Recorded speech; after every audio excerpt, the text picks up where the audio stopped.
हरिओम. भगवद्गीता बोध. योगदास श्री जयगणेश जोशी यांनी केलेले निरूपण. अध्याय 5. कर्मसन्न्यास योग. ओम श्री परमात्मने नमः. अथ पंचमोऽध्यायः. जय योगेश्वर. परमात्म्याला नमस्कार. अध्याय 5. श्लोक क्रमांक 20. न प्रहर्षेत प्रियं प्राप्य नोद्विजेत प्राप्य चाप्रियं स्थिरबुद्धिर्समूढो ब्रह्मविद् ब्रह्मणि स्थिताः. जो प्रिय वस्तू प्राप्त झाल्याने हर्षभरित होत नाही किंवा अप्रिय वस्तू प्राप्त झाली म्हणून उद्विग्न होत नाही, असा स्थिरबुद्धी प्राप्त झालेला, मोह जिंकलेला, ब्रह्मपद प्राप्त झाल्याने ब्रह्मातच स्थित असतो. आलिया भोगासी असावे सादर. हे जीवनाचे सूत्र ज्याने ओळखले तो हा भवसागर सहजच पार करून जातो. नोकरी, काम, धंदा करायला बहुतांशी कुणालाच आवडत नाही. आयते मिळाल्यास हवे असते, परंतु तसे मिळत नसल्यामुळे नाईलाजाने का होईना परंतु नोकरी, काम, धंदा केला जातो. अशा प्रकारे नाईलाज म्हणून का होईना नोकरी, काम, धंदा करत असताना हळूहळू ते सर्व पचनी पडते. मग त्याचे काही वाटेनसे होते. अंगात स्थितप्रज्ञता मूर्ते. जीवनाचे रहस्य असेच समजून घ्यावे. गेले अनेक जन्म आपण भोग निर्माण करून ठेवलेले आहेत. ते उपभोगूनच नष्ट करावे लागतात. याला अन्य पर्याय नाही. त्यासाठीच हा नरदेह वापरून आपण भोगमुक्त व्हायचं आहे. यामधून सुटका म्हणजे मुक्ती आहे. मग जीवन एक संगीत होईल, केवळ आनंद होईल, एक लीला होईल. जीवन जगत असताना आपल्या वाट्याला अनेक गोष्टी, वस्तू येत असतात. त्या आपले भोग संपुष्टात आणण्यासाठी उपयुक्त असतात. वस्तू आपल्याला आवडते किंवा नाही ही आपली आवडनिवड गौण असते. संचित भोग हा जीवनातील आजार आहे. तो बरा करायला वस्तूंचा उपभोग हे औषध आहे. औषध कडू की गोड ही आपली आवडनिवड असू शकत नाही. औषध घ्यायचे असते. औषध कुणालाच आवडत नसते, परंतु त्यामुळे रोग बरा होतो हे लक्षात घेऊन आपण औषध घेतो. तसेच आपल्या वाट्याला जे येते ते स्वीकारून हे जीवन मोठ्या आनंदात व्यतीत करावे. त्यायोगे आपले संचित नष्ट व्हायला मदत होत असते. जर आपण आपल्या वाट्याला न आलेले, आपल्याला अप्राप्य असलेले मिळवायला गेलो तर ते तर मिळत नाहीच. मिळाले तरी पचनी पडत नाही आणि आपले भोग मात्र वाढत जातात.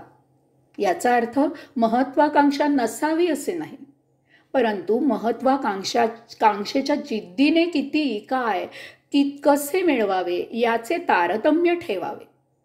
स्वधर्माने प्राप्त स्वकर्म करावे. त्यायोगे जे मिळेल ते उपभोगावे.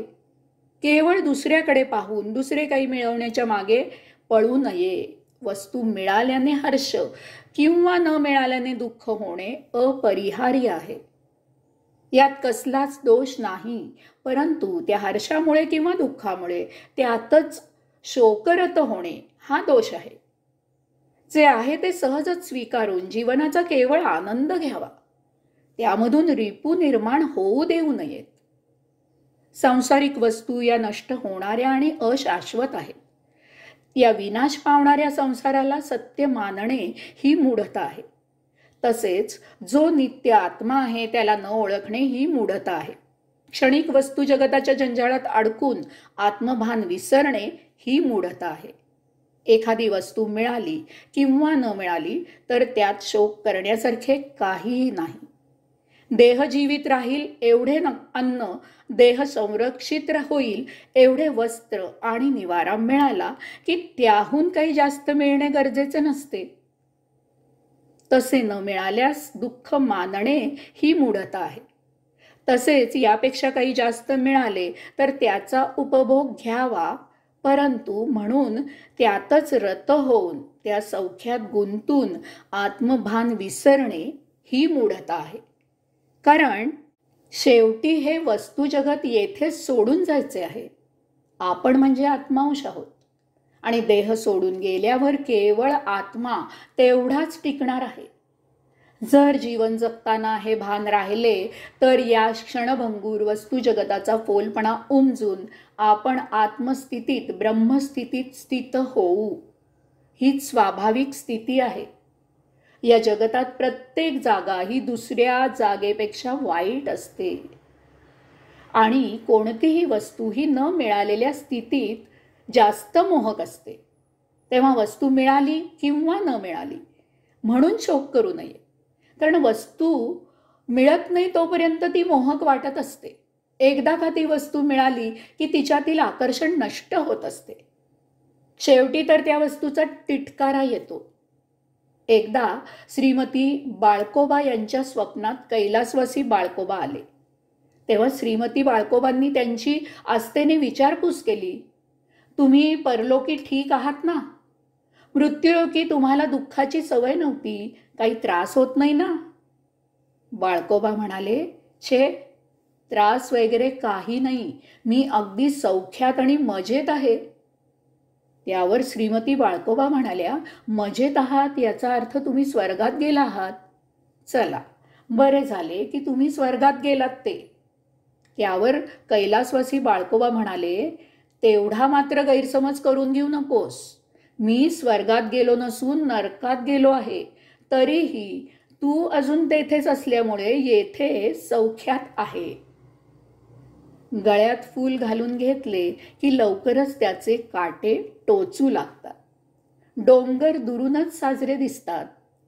कोणतीही वस्तू वापरली किंवा तिचा परिचय झाला की शेवटी ती दुःख देणारीच ठरते. तेव्हा प्रीतिकर आणि अप्रीतिकर असे काहीही नसते. ती केवळ आपल्या मनाची भावना असते. तेव्हा प्रीतिकर अप्रीतिकर असे काहीही नसते. ती केवळ आपल्या मनाची भावना असते. यास्तव जे मिळते त्यात स्थिर बुद्धी ठेवावी. या संसाराला साक्षी असावे. प्राप्त परिस्थितीत मोठ्या आनंदाने जगावे. तेथेच कैवल्यानंदी कैवल्य धाम असते. तीच आत्मब्रह्म स्थिती असते. हरिओम.